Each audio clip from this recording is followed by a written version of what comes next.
Does the Mets' payroll just come down to his desire to win?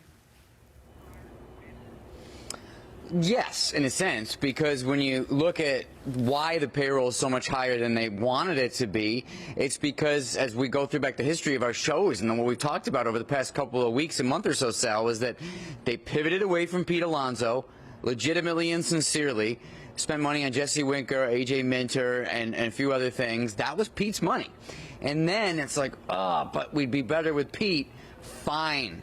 And so Cohen would love to get to the point where it's not like, fine, we'll do it, ugh. And that's the way it's been every offseason pretty much, because at the end of the day, he has that desire to win. And he has someone running baseball in David Stearns who he trusts. He isn't going to just toss around money injudiciously. He's going to be somebody who recommends something only if it helps, if he thinks it's going to help the team win.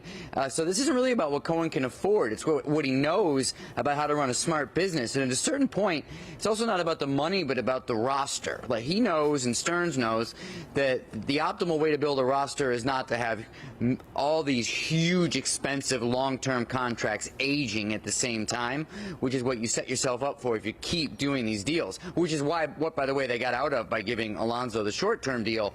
But I would say it's almost like roster flexibility.